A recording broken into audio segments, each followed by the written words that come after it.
Durante el terrorismo de Estado fueron suprimidos nuestros derechos fundamentales. Me torturaron para que dijera dónde estaba mi hijo. Esa es la Argentina que tenemos. Con la democracia recuperamos y ampliamos derechos. El derecho a la vida, a la integridad física y moral, el derecho a la identidad, el derecho a la libertad de pensamiento y expresión, el derecho a la justicia,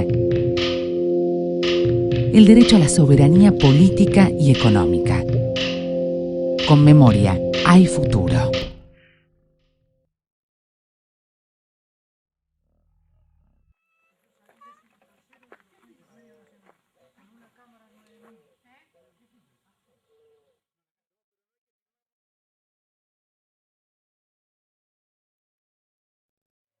Que pasados más de 40 años que conocí al Pato Locoste, que se me haya convocado para que la gente de Roque Pérez y de otros que se interesen por él conozcan lo que fue y lo que influyó en una generación de chicos de Roque Pérez y de Lobos. En verdad es una especie de privilegio entre comillas, porque bueno, estamos hablando de alguien que desapareció hace muchos años. Para ubicarnos en el tiempo, nosotros éramos adolescentes, estudiantes del colegio secundario de Roque Pérez, de un colegio secundario muy particular, que funcionaba cuando terminaba el turno de la tarde de la escuela número 3 a la noche. Ese secundario lo hacíamos muy poquísima gente, muy pocos chicos de acá de Roque Pérez. En realidad los chicos con mejor poder adquisitivo, las familias con mejor poder adquisitivo, mandaban a sus hijos a estudiar a Lobos, a Cañuelas o a Buenos Aires. Así que vino ese colegio a cumplir el rol de integrar a la educación secundaria a una población que por ahí no tenía acceso a ella y que en verdad tampoco era un reclamo social muy importante. La mayoría se conformaba con la escuela primaria. Allá por el año, creo que sería 1967, cuando cursábamos tercer año del colegio, yo tenía 15 años, vino de profesor un muchacho joven de Lobos que se llamaba Luis Lacoste, a darnos literatura. En realidad la formación del colegio, debo decir que era, creo que bastante buena, pero conformada por la mayoría de los profesores que eran maestros o profesionales de acá, que lo hacían casi vocacionalmente.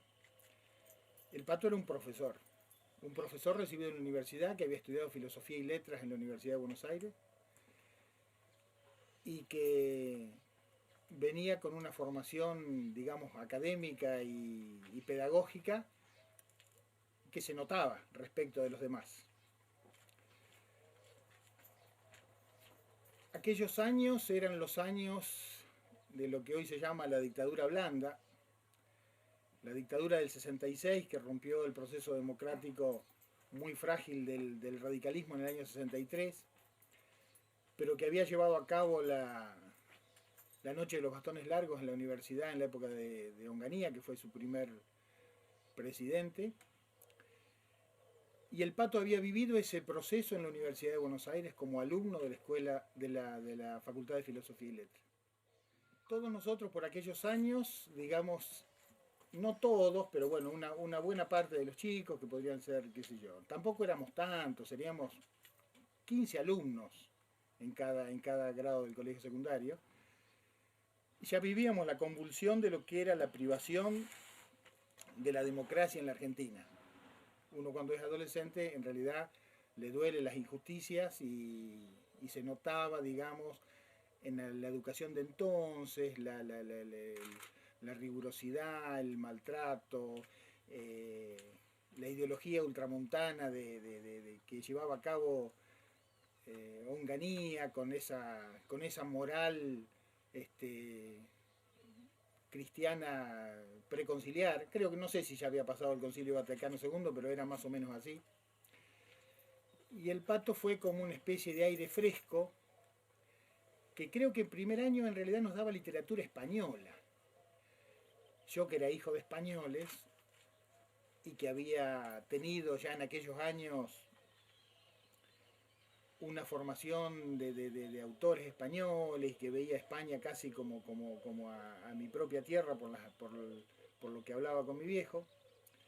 El Pato empieza a darnos literatura española y empieza por el Cid Campeador, por determinadas autores anónimos y populares de cómo habían cambiado o cómo describían una sociedad en un contexto histórico. Y a poquito nos fuimos integrando. ¿Qué tendría el Pato? No sé, 10, 12 años más que nosotros mismos. Caía siempre, permanentemente a clase con un libro bajo el brazo, en la mano, con el brazo estirado, unos mocasines, un saco medio siempre el mismo.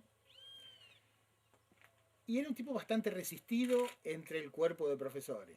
Raro, joven, reivindicaba lo que por entonces era también el movimiento hippie, porque por aquel entonces o al año siguiente o algo así fue Gus Tuck en Estados Unidos, y hasta acá mismo en la Laguna de Lobos se hizo un encuentro juvenil maravilloso, impresionante. Se juntó tantísima gente que impulsaban desde una radio el Negro Suárez. Era una especie de reproducir lo que había sido Gus Tuck en Estados Unidos, acá en la Argentina y en Lobos, en la Laguna de Lobos. Eran las historias de la liberación, de la presión que ejercían los sectores juveniles contra una sociedad que ya había experimentado a los Beatles, que, digamos, para ubicarlo en el contexto histórico mundial. El Pato venía imbuido de toda esa cuestión. De a poquito las cosas se fueron complicando en la Argentina. Ya estaban complicadas, pero nosotros por ahí no la veíamos así. Seguramente él ya tenía perfecta noción y conciencia de lo que estaba ocurriendo.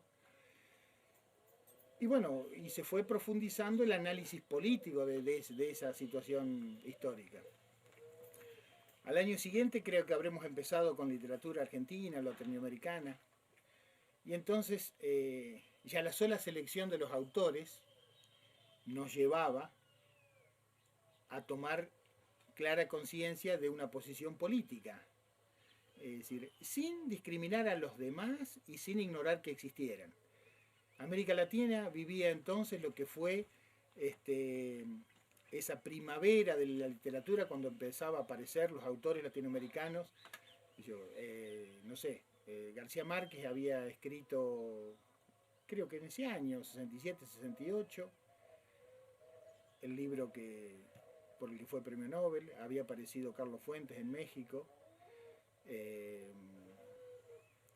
Vargas Llosa con La ciudad de los perros. Hablo de libros que leíamos, capaz que no todos leíamos, pero que una buena parte de sus alumnos en clase o fuera de ella, porque como detrás de la lectura obligatoria había toda una explicación de cómo era la realidad social, económica y política de Latinoamérica, la verdad que era muy atrapante.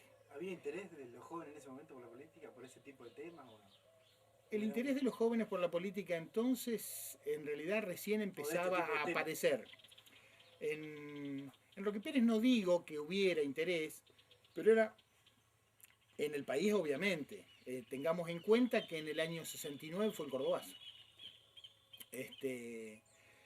Todos esos movimientos influyeron en forma determinante en todo lo que fue la conciencia de todos los jóvenes y en la conciencia política de ir embanderándonos en determinada postura.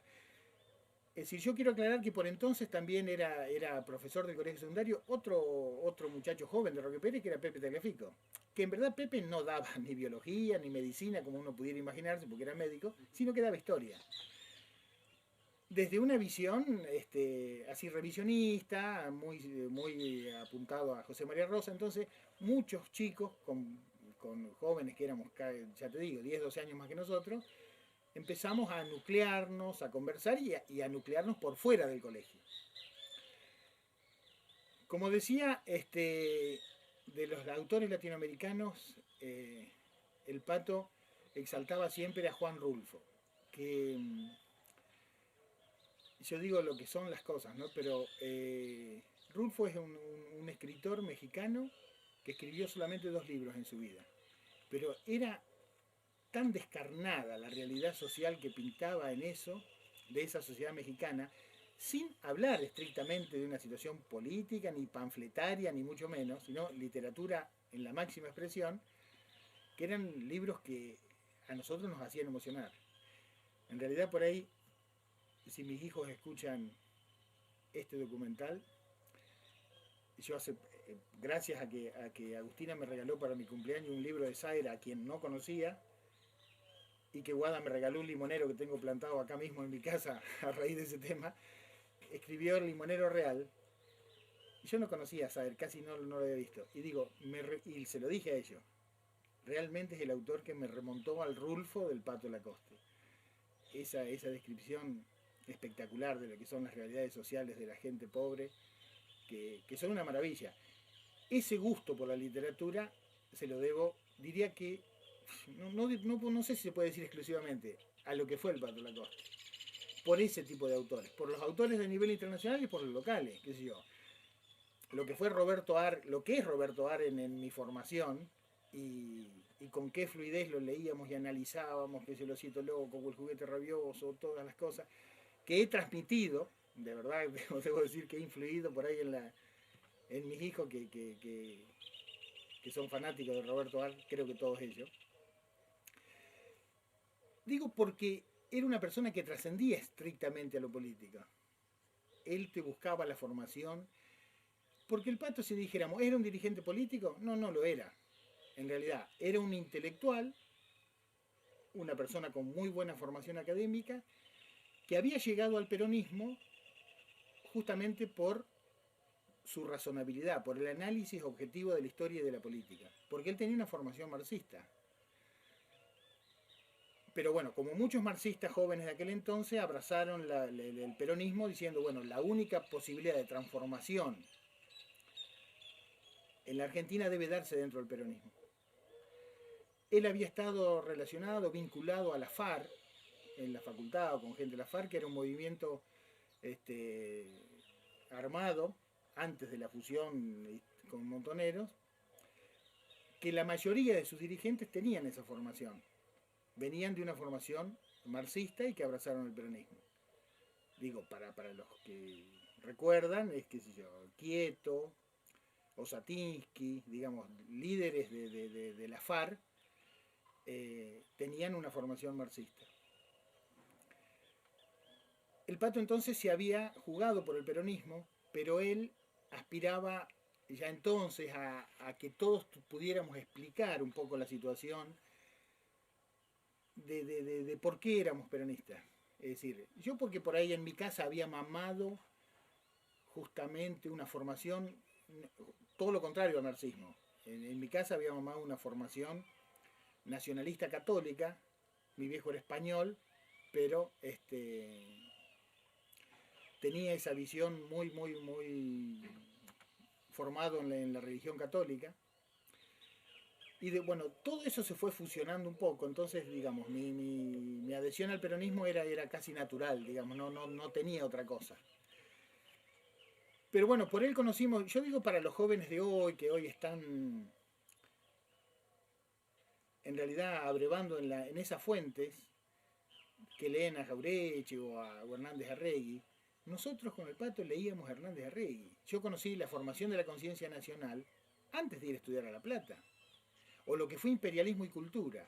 Ese libro, Imperialismo y Cultura, parecía escrito por el Pato Lacoste. Porque cuando yo después leía ese libro, decía, es increíble el análisis, cómo la literatura puede describir en cada etapa histórica la situación de un país. Ya te digo que ya por aquel entonces empezaron a aparecer, digamos, agudizarse, por usar justamente términos marxistas, agudizarse las contradicciones en la sociedad argentina. Entonces aparecieron las primeras rebeliones contra la dictadura ya no era de Onganía, sí, al principio era de Onganía, después fue de Levingston y de Lanusse.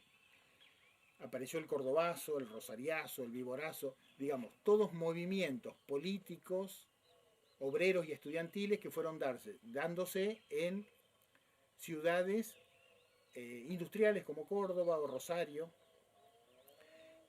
El sindicalismo por entonces, había un sindicalismo participacionista que hasta había estado en la asunción de Onganía cuando asume el gobierno, y hasta el mismo Perón había hablado de desencillar hasta que aclare, porque no estaba claro para dónde apuntaba el movimiento de Onganía. Y el cordobazo se juntan lo que fue el sindicalismo combativo de entonces, Atilio López, o bueno, ahora no me acuerdo de este dirigente sindical no peronista que fue realmente un líder entonces, y el movimiento estudiantil. Eso se fue extendiendo rápidamente a todo el resto de la Argentina. Estamos hablando de un momento en que yo todavía era alumno del colegio secundario. Entonces analizábamos toda esa situación. La analizábamos mezclada con la literatura, mezclada con la música, y creo que, bueno, es lo que digo siempre, lo que influyó en mi formación como persona, mi formación política, mi formación literaria, mi formación de análisis de la realidad, el Pato Lacoste, es realmente impresionante. Porque él, en verdad, desde su desvinculación con aquel movimiento estudiantil de filosofía y letra, yo creo que no volvió a vincularse como militante político exactamente en una agrupación. Pero siempre alentó esa formación que hoy le llaman formación de cuadros de los chicos. Y desde el colegio, por ejemplo, hacíamos un diario en el Colegio Nacional, que era una novedad por entonces, porque lo imprimíamos con stencil. Y después llevó él hacía con otro pibe de Lobos, que no me acuerdo el nombre, que tenía hacían teatro, que llegaron a llevar a Necochea, que ya los festivales de teatro en Necochea ya existían. Y bueno, todas esas expresiones culturales las trajo Roque Pérez. Él tenía por Roque Pérez un cariño muy especial. Es cierto que conmigo, con mi hermano, con mis hermanos,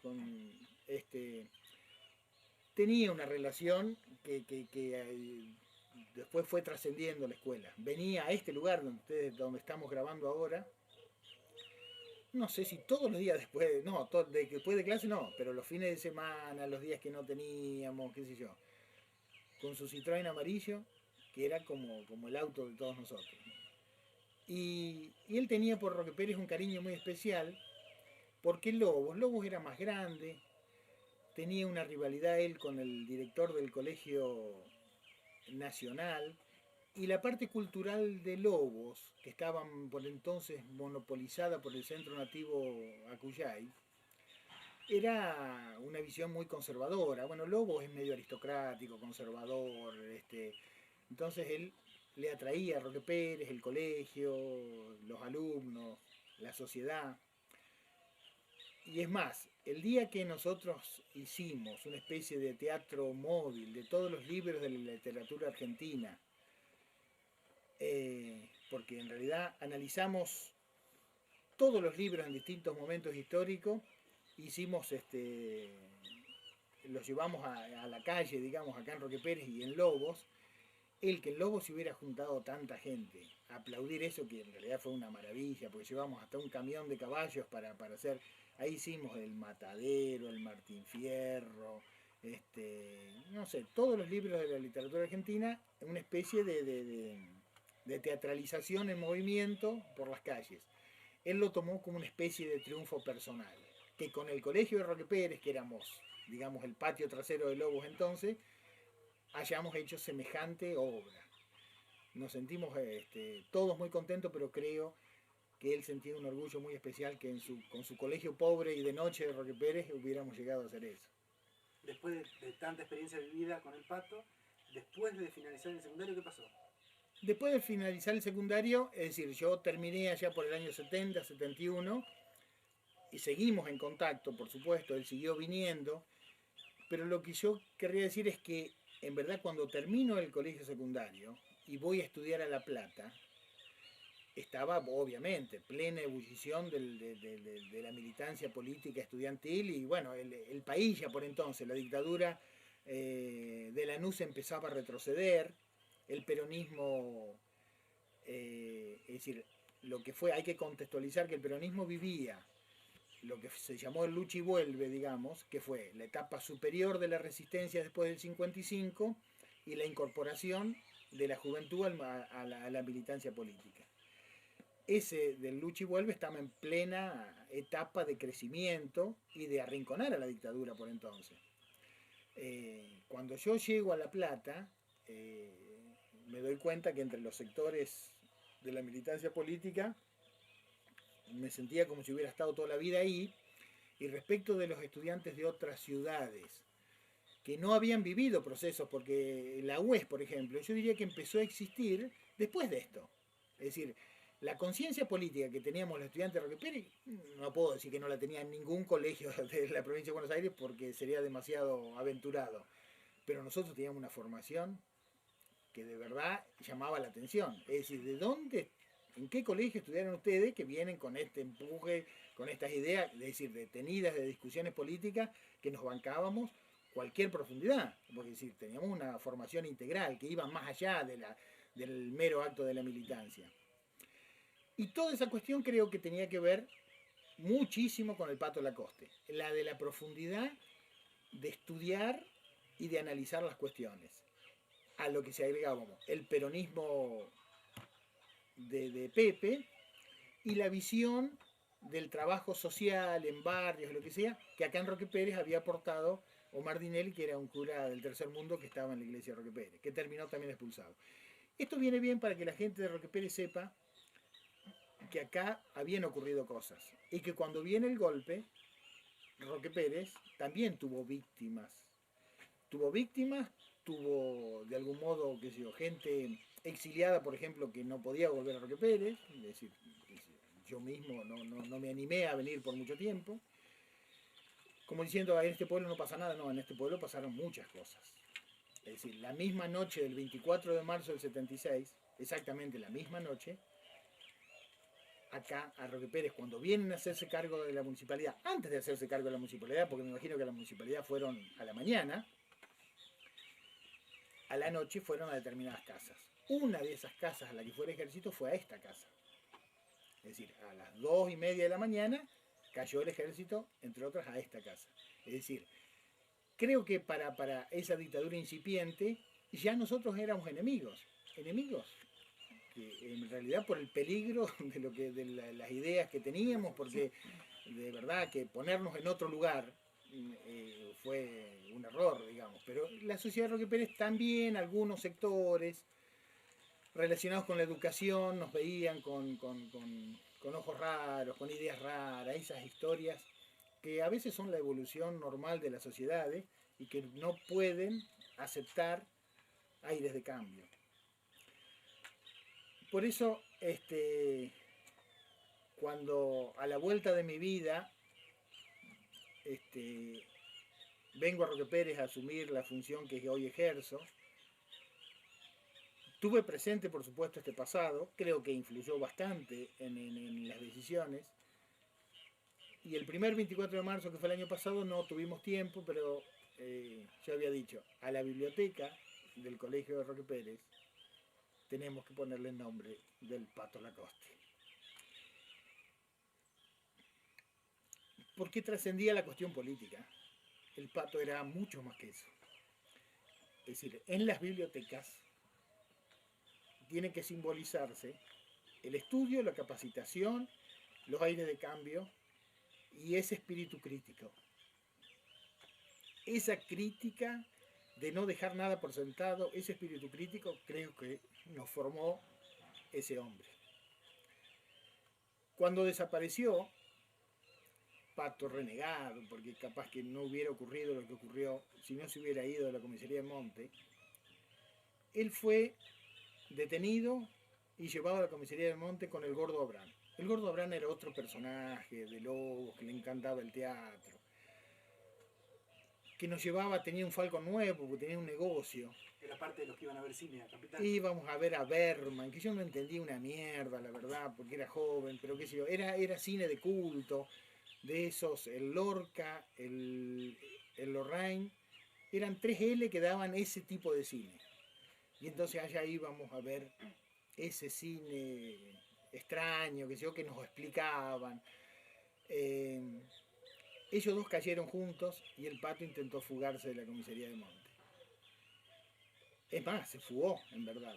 Eso creemos que es la... Es decir, yo no he tenido muchos contactos con la familia, pero por aquel entonces el hermano tenía como una secreta esperanza que el Pato, cortando campo, se iba a refugiar en esta casa.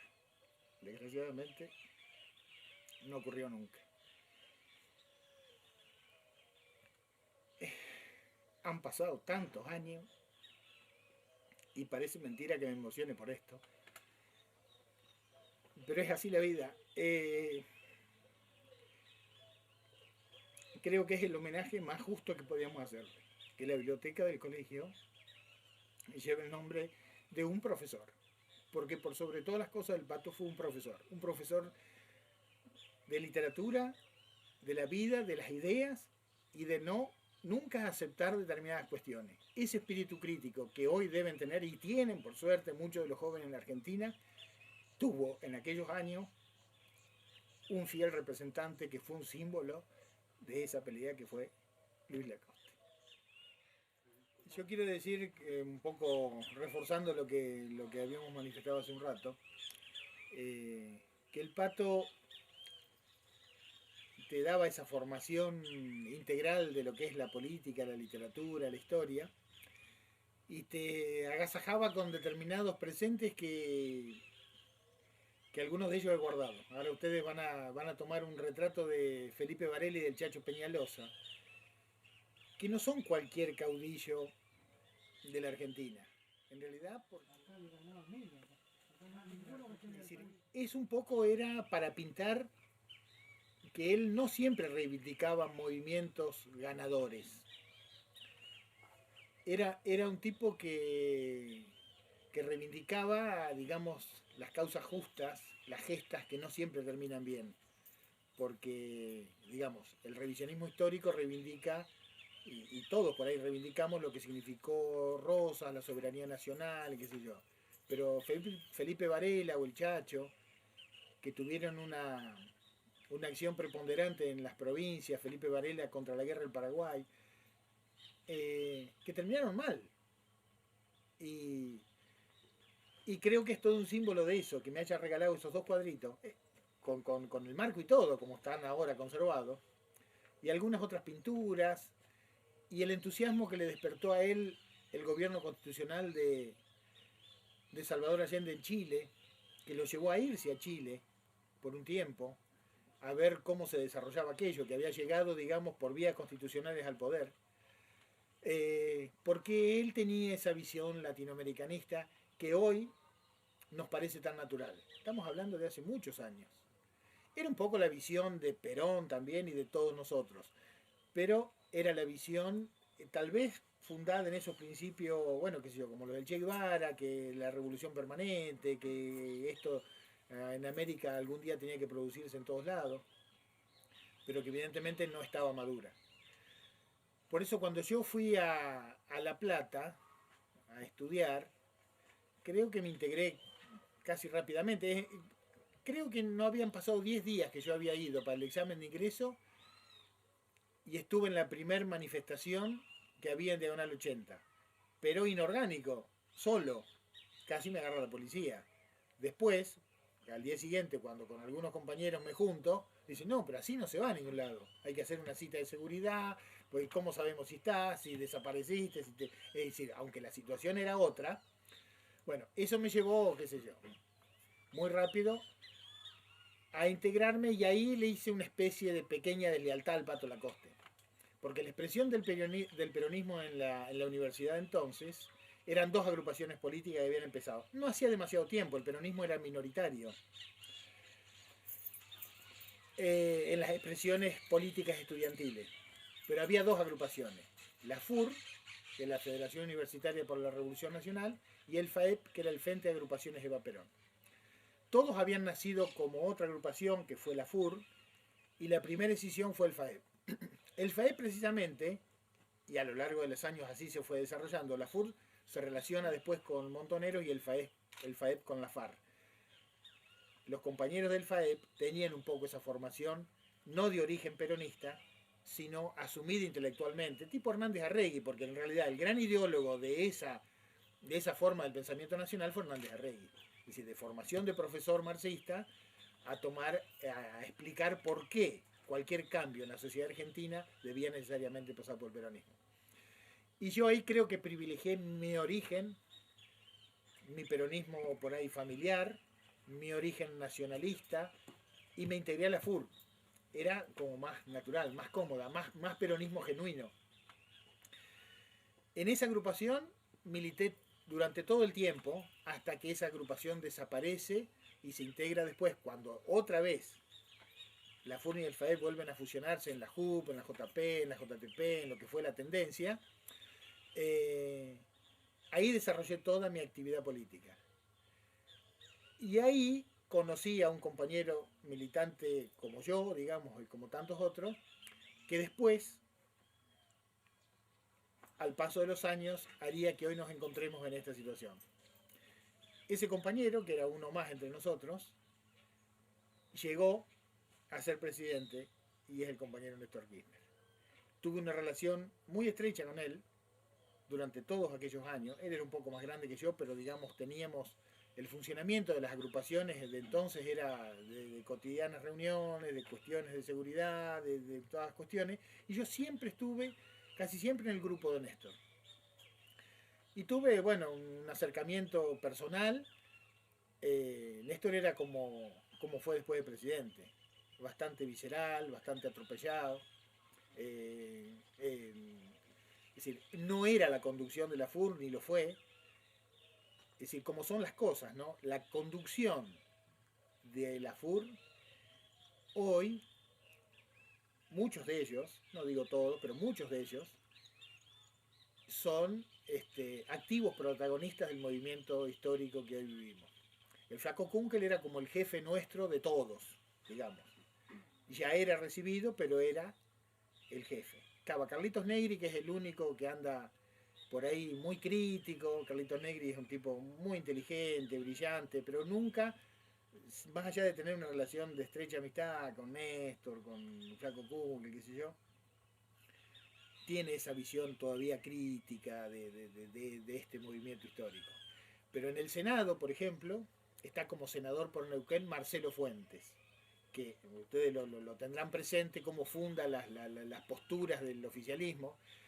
Bueno, el Marcelo Fuentes, que nosotros le decíamos el Chanta Fuente, era un tipo que tenía una capacidad de oratoria que era capaz de dar vuelta a las asambleas.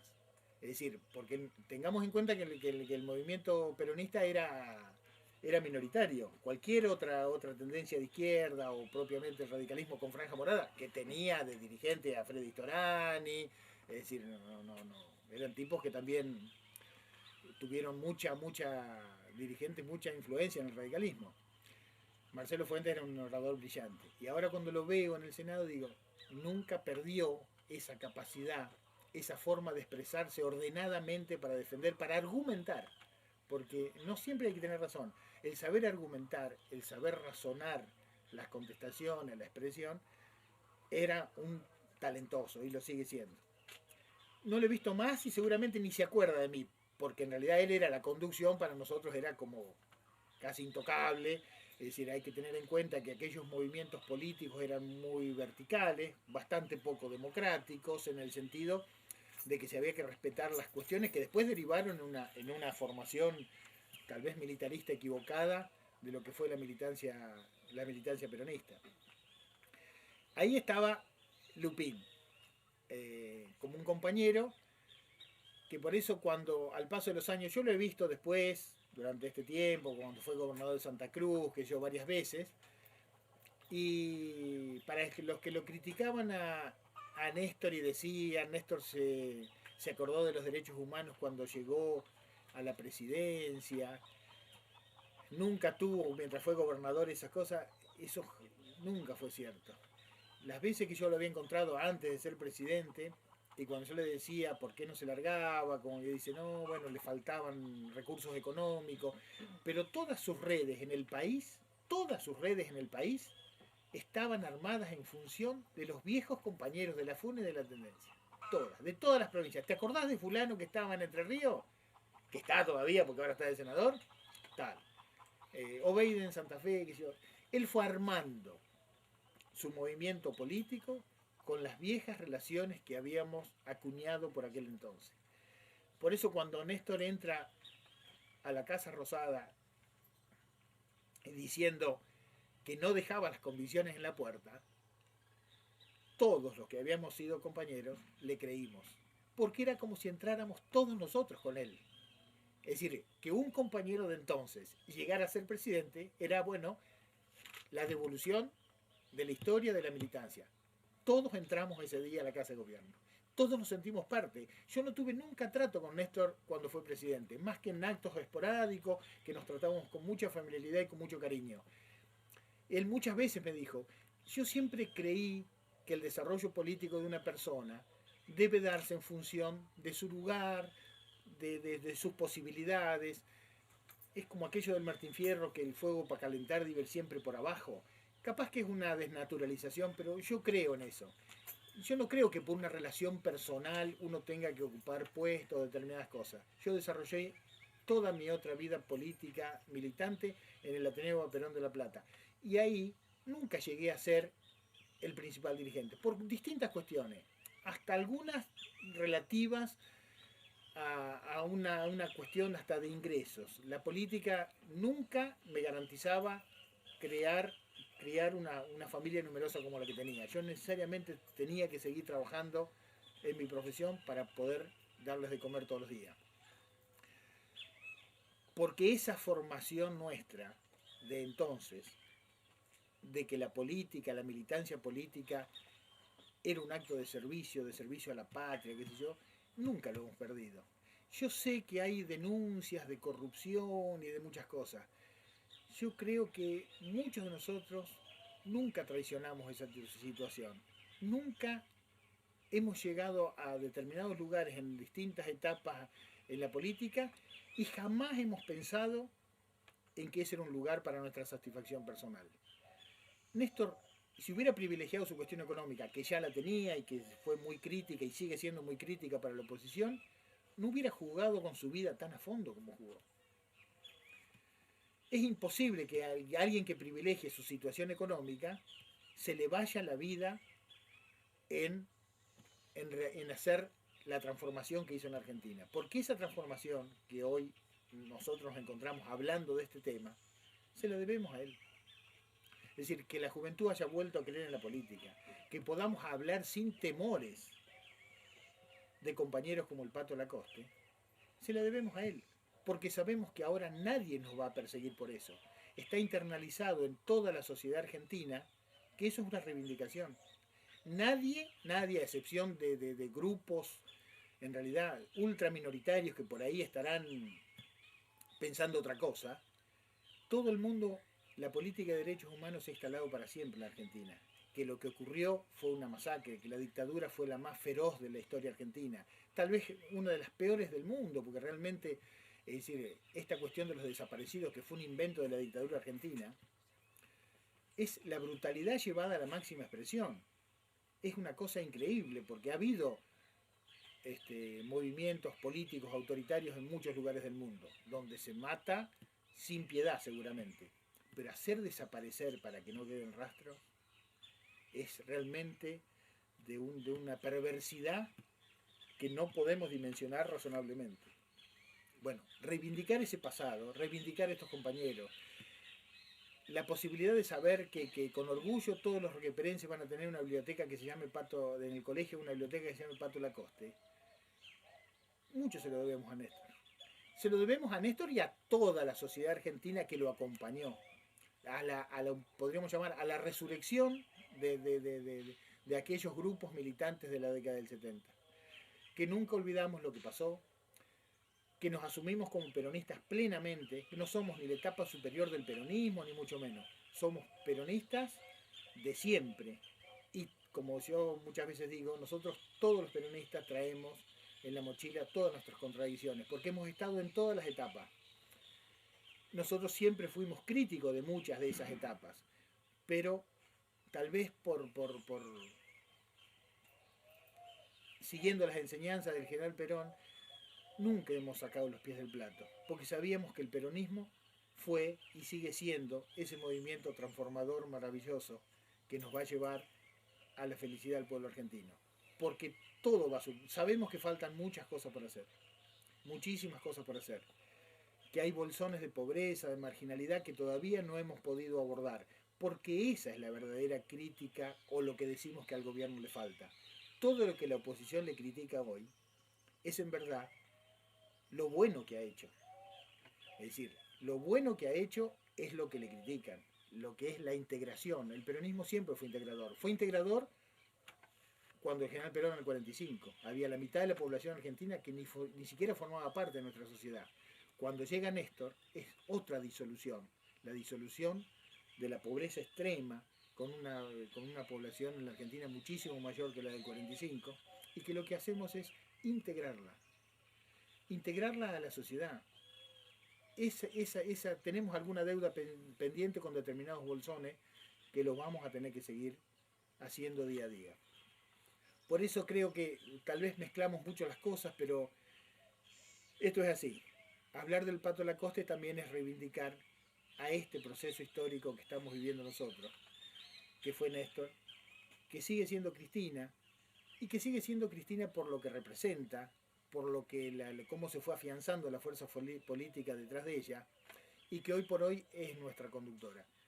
Creo que ese es nuestro posicionamiento, y ahí estamos, dispuestos siempre a la pelea, y bueno, esta historia del Pato Lacoste nos trajo hasta hoy, y creo que es un poco cerrar el círculo de la explicación de cómo todos los puntos en algún momento se tocan. Antes que terminemos un cachito nada más. Vos recién hablabas de tus compañeros, recordabas, que todos fueron a la Casa Rosada, que se sintieron todos parte. ¿Qué sentiste y qué imaginás vos que sintieron tus compañeros cuando Néstor fue a la ESMA a pedir disculpas en nombre del Estado Nacional y eligió usar eso, decir esa palabra en la ESMA un día tan particular? Sí, cuando Néstor hace el acto en la ESMA, yo cuando decía que todos entramos a la Casa Rosada, no es estrictamente que todos entramos a la Casa Rosada. En el lugar que estuviéramos, todos formábamos parte de que esa fuerza política que representaba a Néstor, entrábamos todos con él porque considerábamos que en realidad él era el que iba a conducir un proceso que no iba a traicionar aquella bandera.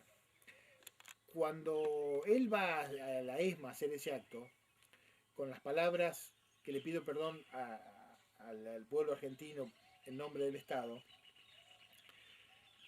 en realidad creo que está bien.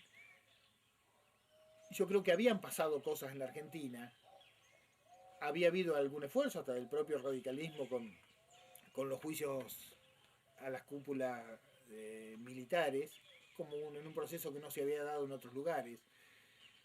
Pero faltaba ese impulso político, eso de buscar la verdad permanentemente, que habían pasado, que todos dicen, bueno, era más fácil, habían pasado muchos años. Es cierto, era más fácil, los focos de la resistencia ya no eran tales, pero esa determinación política de no enterrar bajo la alfombra lo que había ocurrido, fue una decisión que a nosotros en realidad nos pareció oportuna, y no solamente oportuna, sino que, bueno, reivindicaba toda esa historia negra que había ocurrido.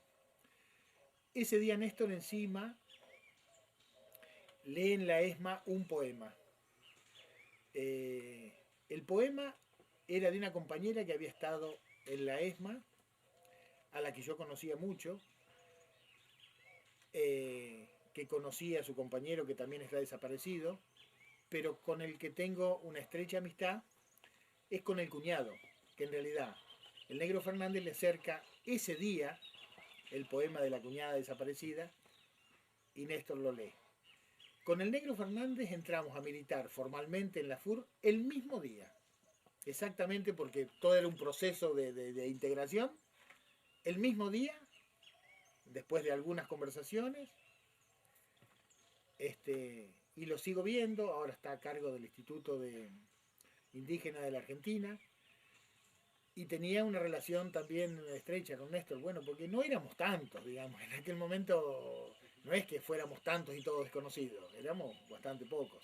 Entonces, que lea un poema de alguien que uno conoce, te emociona doblemente.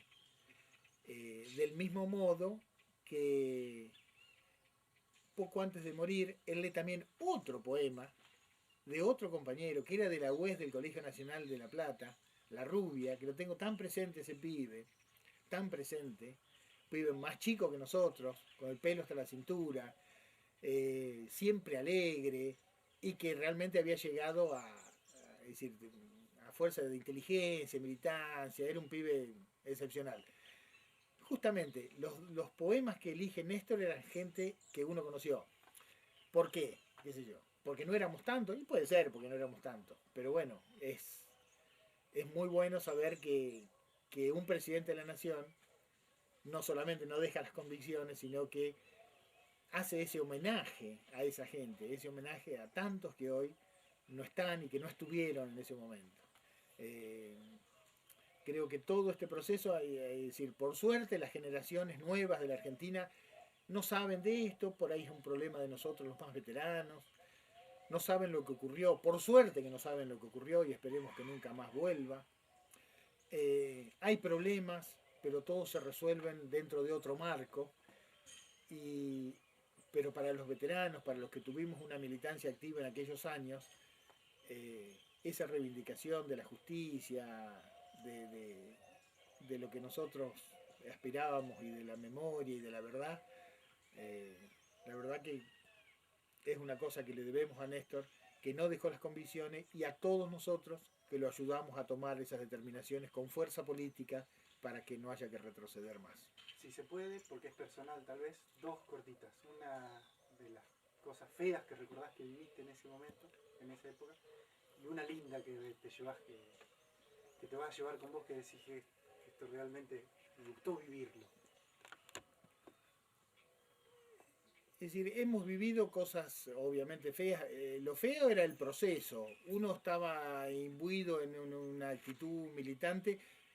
Yo viví personalmente situaciones muy, muy difíciles, por ahí casi extremas en algún momento, como el día que volvió Perón Ezeiza, que en realidad de aquellas luchas intestinas del peronismo que ya se visualizaban, de lo que fue por ahí las 3A después y qué sé yo, me agarró lo que era el comando de organización de Brito Lima, que era un tipo escindido en la JP de la Resistencia, que estaba bajo el paraguas de López Rega, y me habían condenado a muerte, así sumariamente, en el mismo lugar de ahí de Ezeiza, que después no se dio justamente porque yo llevaba en la solapa el escudo justicialista, y como eso era un símbolo de ortodoxia, es decir, toda la tendencia siempre se identificaba con la estrella federal, y el escudo del Partido Justicialista era un símbolo de ortodoxia.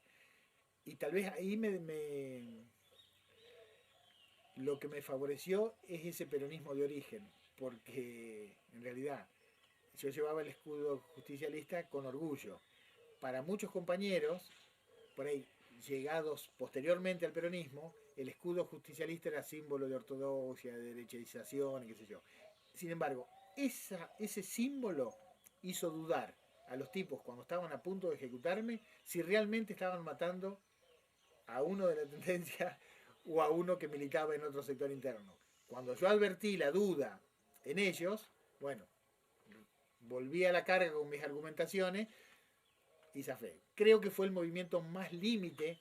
Después he vivido situaciones fuleras con complicaciones y qué sé yo, pero nunca tan personales. Y lo lindo, es la experiencia de vida, digamos, no sé qué es lo lindo. Lo lindo, ha habido muchas situaciones. Yo hace pocos días comentaba que tal vez las cosas que más me emocionaron, y por ahí equivalente a que cuando asumió Néstor, es cuando la vuelta a la democracia, el peronismo en realidad hacía las manifestaciones callejeras en aquellos movimientos políticos del 83 propiamente, que íbamos a esas marchas impresionantes que se hacían en Buenos Aires, en Plaza de Mayo, Avenida de Mayo, y en el medio de la marcha, pararse en la vereda y ver venir las columnas de compañeros que venían de otros distritos y encontrar entre los que marchaban algún compañero que uno hacía muchos años que no veía, verlo vivo y gritando las mismas consignas, tal vez fue una de las cosas que más me emocionaron de la política en mi vida. Volver a encontrarnos en la vuelta de la democracia, que ganó Alfonsín, que perdió el peronismo, pero volverse a encontrar es decir, bueno, todavía estamos. Y tardamos varios años más en llegar al gobierno. Bueno, pero así son los procesos históricos. Crecen, maduran, se desarrollan y un día llegan al poder. Lo que tratamos de hacer es de sostener estas ideas para que no se caigan, sabiendo siempre que estamos en un proceso democrático que nos va a tocar por ahí idas y vueltas, pero hay cosas de las que ya ningún gobierno de Argentina puede volver atrás. Hay cosas que se han instalado para siempre y que ya no se van a retroceder. Eso es lo transformador que hizo Kirchner y Cristina. Lo transformador es lo que ya nadie, ni los sectores más retrógrados de la sociedad, van a poder volver atrás. Nadie se va a animar a dar determinados pasos. Eso no vuelve. Casi como sin querer, en el año del centenario de Roque Pérez, vamos a tratar de ponerle Pato Lacoste a la biblioteca del colegio. Un mensajito final chiquito. No, es un poco lo que decía. Creo que es por el centenario. Y es un poco eso, la reivindicación en un nombre de toda una generación que luchó por otra Argentina. Por la Argentina que hoy estamos construyendo con dificultades, pero que estamos construyendo. Entonces, pasar de esa etapa de la resistencia, porque nosotros vivimos una primavera que parecía que llegábamos al poder en aquellos años del 72-73, cuando el retroceso de la NUCE, que no podía hacer pie, que Perón lo doblegaba, que tuvo que irse, que aceptó la candidatura, lo que fue Cámpora, pero después la contradicción política dentro del seno del peronismo, la inexperiencia política y los errores nuestros llevaron a que no pudiéramos consolidar ese poder, a lo mejor no en forma tan extraordinaria o tan radicalizada como planteábamos algunos, pero bueno, ahí nos faltó estrategia, nos faltó política, nos faltó desarrollo, no sé, bueno, distintos errores que llevaron a que no se pudiera consolidar entonces. Y bueno, y la situación económica del país, porque en realidad las corporaciones económicas de entonces eran muy fuertes, como lo son ahora, pero bueno, ahora están más desnudas, y entonces creo que este proceso de aquella resistencia a este gobierno hoy con todas dificultades, en el nombre del Pato Lacoste estamos reivindicando a toda esa generación de argentinos que hoy no está, que tal vez los que cayeron, no sé si eran los mejores, pero que eran lúcidos, que les tocó, es decir, es mucha gente, 30.000 desaparecidos, es muchísima gente, gente que había abrazado la política y que eran dirigentes en esa situación tan difícil. Por supuesto que no es neutro en el desarrollo de una sociedad. Que falten 30.000 dirigentes no es poca cosa. Que la mayoría de esos dirigentes hayan sido del peronismo, eso significaba mucho. Bueno, creo que con el nombre del Pato Lacoste en la biblioteca estamos haciendo un homenaje a toda aquella generación, pero también, como dije, personalmente al Pato. Es decir, tal vez ahí me comprenden, como decimos los abogados, la general de la ley, por el afecto personal, por la influencia que tuvo en mí, porque en realidad mi familia, mis hijos conocen al Pato casi de memoria por tantas anécdotas. Escuchan un disco, los otros días hace poco me dice Agustina, no, porque viste que hay de un grupo chileno, Quilapayún, que han hecho la música, qué sé yo. Quilapayún, digo, el Pato me regaló el disco doble de Quilapayún, lo escuchábamos de punta a punta de lo que era la cantante de Santa María de Iquique. Es decir, todas esas cosas que está volviendo, porque en realidad estoy hablando de pibes de 20 y pico de años de ahora, que están descubriendo determinadas cosas que nosotros vivimos hace 40 y pico de años. Realmente es como como que uno ha dado vuelta a la cosa, tiene más experiencia, la sociedad no es la misma, pero la verdad que te produce alegría que estas cosas ocurran. Y creo que con el nombre del Pato en la biblioteca estamos haciendo ese homenaje a toda esa generación y al propio Pato, que se la merece sobradamente.